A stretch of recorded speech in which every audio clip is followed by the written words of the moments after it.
They say that laughter is the shortest distance between two people. And when it comes to dating, nothing works quite like humor to spark connection, ease tension, and make you memorable. But here's the catch.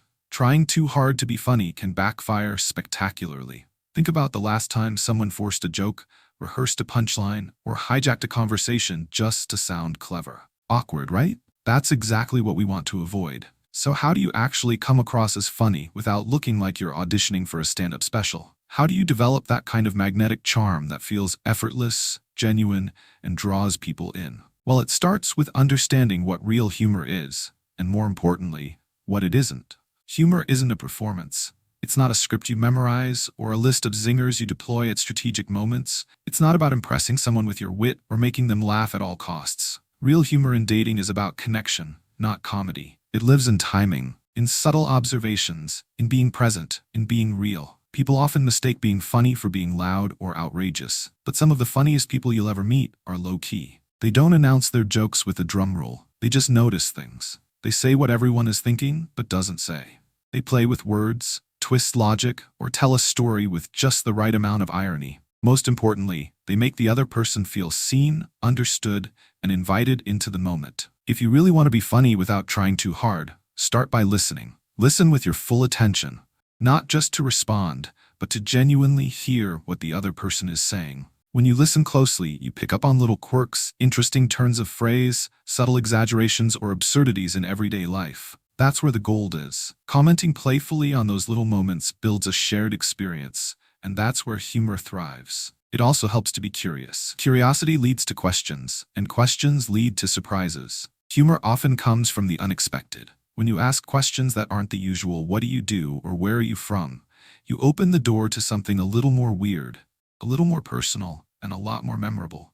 Asking someone what kind of food they'd want to be if they had to be edible, or what superpower would be the most useless, can spark delightful and hilarious tangents that naturally bring out humor. Don't underestimate the power of self-deprecation either. When done right, it's incredibly disarming. Making fun of yourself a little, without fishing for compliments or diminishing your worth, signals confidence. It shows that you don't take yourself too seriously. But the trick is to keep it light. You don't want to spiral into self-insults or come off as insecure. Think of it like seasoning, just enough to flavor the moment. One of the keys to effortless humor is authenticity. You don't have to pretend to be someone you're not. You don't have to be the life of the party if you're naturally more reserved. Dry humor, irony, or clever observations can be just as magnetic as slapstick antics. In fact, when you're trying to be someone else, it shows. And when it shows, it feels forced. The real trick is leaning into your own style. Timing, of course, is everything. But timing doesn't mean delivering jokes with the precision of a late-night host.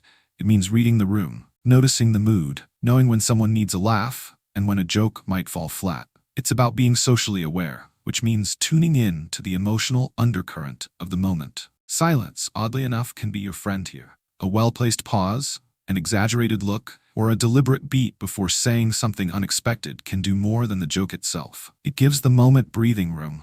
It gives your humor space to land. In dating, these subtle choices are often more powerful than punchlines. Humor also works best when it's grounded in truth. People laugh hardest when something feels real. That's why observational humor lands so well. Talking about your shared hatred of small talk, your mutual awkwardness about online dating, or your inexplicable addiction to watching people cut soap on the internet can build a bridge of honesty. You're not performing, you're connecting.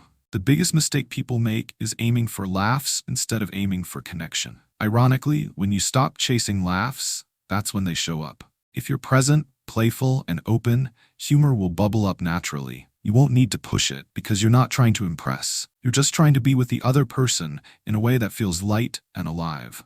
Now, it helps to have a few playful stories or quirky takes in your back pocket, not because you'll perform them, but because they reflect who you are. If you had a weird Uber ride where the driver offered you life advice and a chicken sandwich, share it. If you once tried to impress a date by cooking, but ended up Googling how to tell if pasta is on fire, that's gold. Stories work better than jokes because they invite participation. The other person can relate, add their take, and now you're riffing together. Avoid sarcasm that cuts too deep or relies on putting others down. It might get a laugh, but it also signals a kind of guardedness or cynicism that can create distance. Humor that lifts is far more attractive. Playful teasing can be flirty and fun, but it should always feel safe. The goal is to create a shared laugh, not to win at someone else's expense. And here's another thing. Vulnerability is funny. Not tragic vulnerability, not oversharing or dumping your life story, but those little admissions that make you human. Saying you always forget names 3 seconds after hearing them, or that you once called your teacher mom in high school, makes you relatable. We all have those moments, and bringing them into the conversation makes others feel more comfortable showing their own humanity. Confidence, when it comes to humor, doesn't mean being the loudest or the slickest.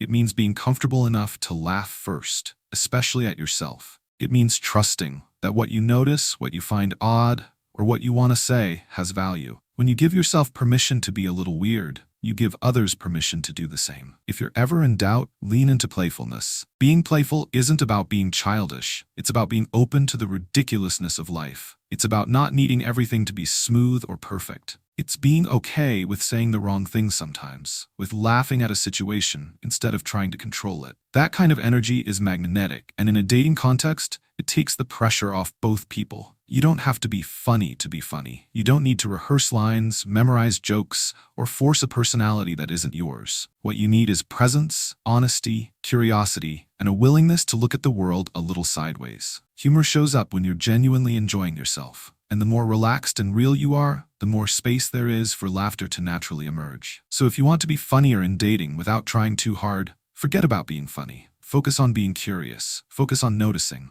Focus on sharing weird stories and small truths. Focus on making the other person feel like the most interesting person in the room. Because in the end, humor isn't about jokes. It's about joy. And joy, when shared, becomes irresistible.